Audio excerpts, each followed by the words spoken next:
Assalamualaikum warahmatullahi wabarakatuh. Selamat pagi Mas.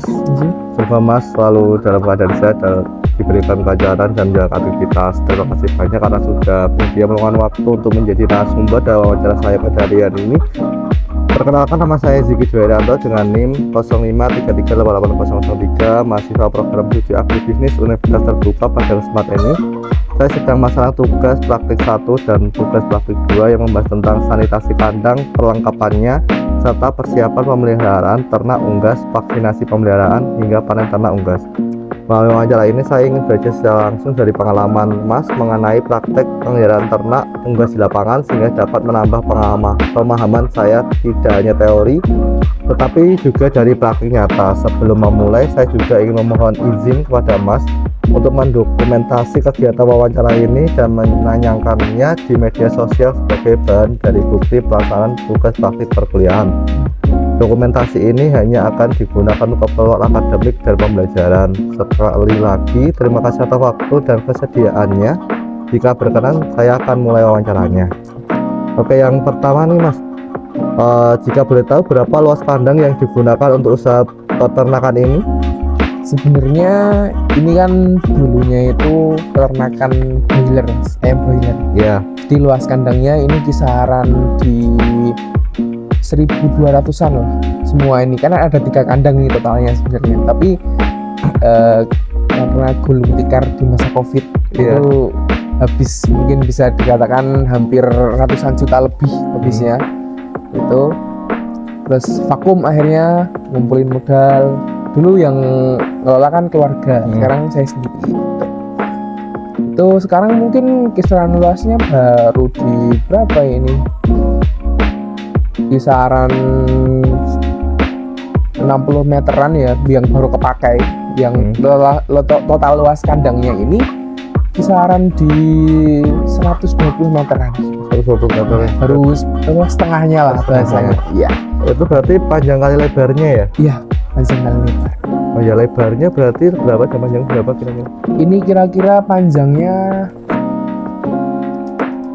kisaran 100 meteran ya.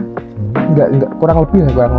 Tapi kayaknya di angka 90 meteran lah alatnya. Panjang lebarnya itu cuman berapa? Kisaran 7 kalau enggak 8. Kalau enggak 9 ya, lupa soalnya luasan lebarnya. Oh ini kenal.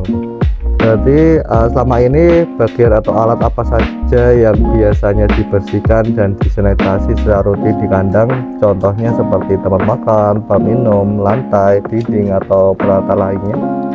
Jadi kalau untuk perihal sanitasi ataupun bisa dibilang sterilisasi dari tempat kandang ini. Jadi sebenarnya untuk melakukan desinfektan, kalau di sini ya bahasanya, desinfektan itu kita buat 2 kali sehari, pagi sama sore. Dan kebetulan alatnya kemarin sore malah patah.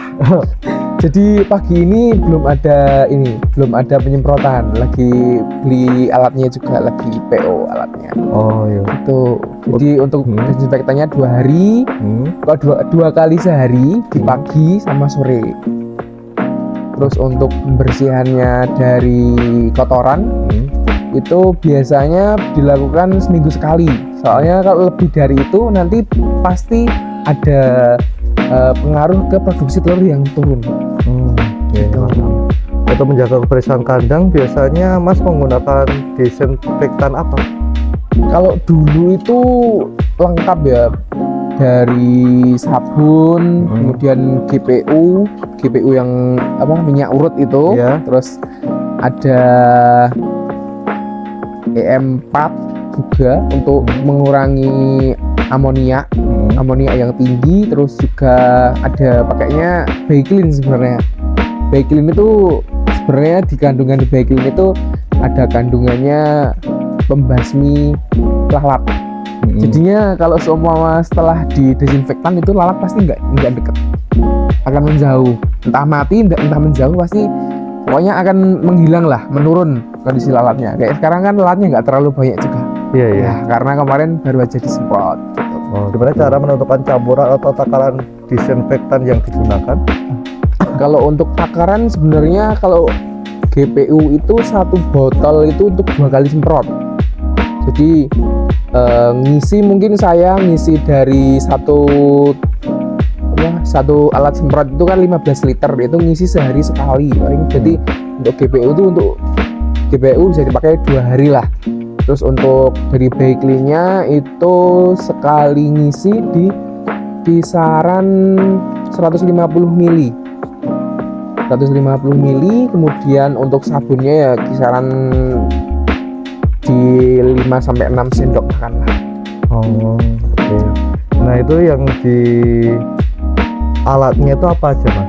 Alat yang digunakan saat disinfektan. Untuk disinfektan pastinya diperlukannya alat semprot. Iya. Ya, alat semprot ya seperti halnya alat semprot pada pertanian lah. Oh, sama. Ya, Jadi sama ya. ya masih sama. Untuk kegiatan sanitasi sendiri, apakah ada perbedaan antara pembersihan rutin dengan pembersihan saat kondisi darurat, misalnya saat ada penyakit atau wabah gitu? Tentunya ada perbedaan. Jadi kadang-kala itu ayam itu tiba-tiba kena yang namanya penyakit gurem. Gurem dari ayam itu biasanya datang setelah ayam itu datang setelah 2 minggu. Itu pasti ada kena penyakit gurem. Ayam datang itu maksudnya kita baru beli ayam baru gitu. Itu pasti ada kena gurem dan itu otomatis beda lagi. Komposisi dari penyemprotannya, dari bahan-bahannya yang dipakai itu pasti beda, lebih banyak lah, lebih banyak komposisinya, lebih beragam juga komposisinya. Ada obat gurem, ada backlight-nya yang bisa sampai setengah liter sendiri untuk sekali semprot gitu, untuk mematikan gurem-gurem itu. Sebelum anak ayam dimasukkan ke kandang, biasanya bagaimana persiapan pemeliharaan yang dilakukan terkait kesiapan ayam tersebut? Yang pertama untuk pemilihan jenis ayam, umur ayam, kemudian sebenarnya kan kita beli ayam itu dari ayam umur 14 sampai 18 minggu dari mungkin peternak lainnya. Jadi kita ngambilnya di kisaran umur 14 sampai 18 minggu. Kebetulan untuk hal tersebut pastinya diperlukan riwayat vaksin yang lengkap, entah vaksin AI, vaksin NDIB, terus vaksin Gumboro dan lain-lain. Banyaklah vaksinnya itu. Jadi ayam itu harus melalui vaksinasi tersebut untuk bisa dijual lagi ke peternak kayak saya. Jadi saya nerimanya itu udah yang divaksin, sampai sini saya vaksin ulang lagi. Soalnya sebenarnya di perjalanan pasti ada entah ayam kelelahan ataupun bisa dibilang ayamnya jadi stres. Nah, itu kecenderungan hal-hal kayak gitu yang buat saya ternyata sampai sini pun perlu divaksin lagi. Ya, itu pelajaran dari ayam yang periode sebelumnya. Soalnya periode sebelumnya itu saya nggak vaksin, ternyata malah stresnya berkelanjutan. Kemudian saya coba vaksin, ternyata setelah divaksin malah ayamnya stabil, malah naik terus untuk dari kondisi ayam maupun juga persentase telur setiap harinya gitu. Oke, untuk satu brooder itu biasanya menampung berapa ekor anak ayam? Dari saya itu untuk menampungnya ya tergantung nanti keuntungan dari setiap bulannya juga sih. Soalnya untuk menambah ayam baru itu kan pasti perlu modal juga. Kebetulan ya ini modal juga saya ambil kur, saya berani ambil kur, dan ya untungnya masih bisa jalan sampai saat ini. Ya walaupun kondisi sekarang lagi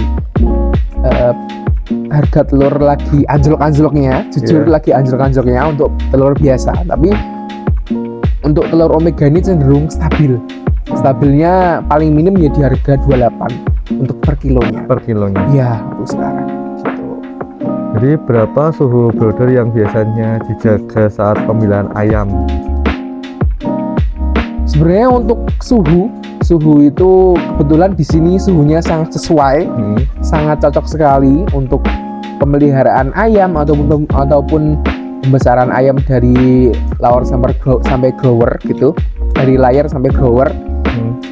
itu kisaran di suhu 21 sampai 22 itu udah bagus banget. Tapi kalau seumpama di siang hari di sini kan nyampe di sekitar suhu 24 sampai 25 ya kadang kala itu ayam udah kayak kepanasan banget. Nah itu sebenarnya hal-hal yang bisa memicu penyakit-penyakit tuh kayak gitu, yang di jam-jam segini, jam-jam 9 gini kan tenang suhunya, itu ayam tuh sangat baik dan sangat sangat bagus sekali pokoknya untuk pemrosesan telur di dalam ayam itu. Oke, nah itu untuk menjaga suhunya gimana nih Mas? Atau harus pakai lampu? Kan banyak nih yang lain kan pakai lampu untuk pemanas. Ya. Nah kalau Mas sendiri gimana? Kalau untuk menjaga suhu, kalau malam itu kan kadang dingin banget ya. Itu pasti lampu tak nyalain kalau terlalu dingin ya. Soalnya malam di sini kan bisa nyampe di 18 sampai 19. Itu ayam biasanya terlalu kedinginan. Itu pasti lampu tak nyalain untuk menjaga suhu juga. Terus kalau siang ini pintu tak buka untuk menjaga suhu juga biar anginnya bisa sirkulasi lah, bisa berganti sini berganti ya, walaupun kandangnya semi terbuka ya biasa dibilang kayak gitu di sini. Oke, untuk alas kandangnya ini Mas biasanya menggunakan sekam atau gimana Mas? Ini alas kandangnya bawah tanah, terus atasnya kita kasih sekam. Itu ketebalan berapa? Ketebalan kisaran 2-3 cm. 2-3 cm. Iya, 2-3 cm.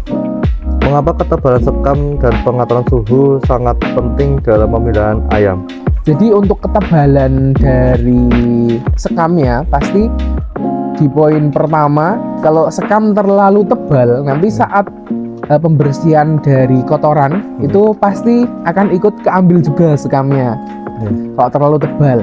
Jadi kenapa harus di kisaran 2-3 cm itu, kalau seumpama pembersihan kotoran kayak gitu sekamnya ikut keambil itu nanti bisa kita kasih sekam lagi. Jadi kalau di kisaran 2-3 cm itu masih aman.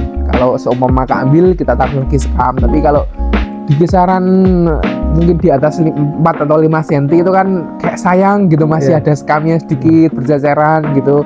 Kadang-kala mending dikit aja ngasihnya daripada terlalu banyak dan nanti akhirnya kebuang juga kan. Kebuangnya juga di sini untuk pupuk pertanian. Berarti dimanfaat lagi ya? Langsung dimanfaatkan. Kalau ada warga sini atau tetangga-tetangga sini yang minta, pasti Mas mau minta kotorannya buat apa? Buat mupuk salak, buat mupuk pohon kayak gitu.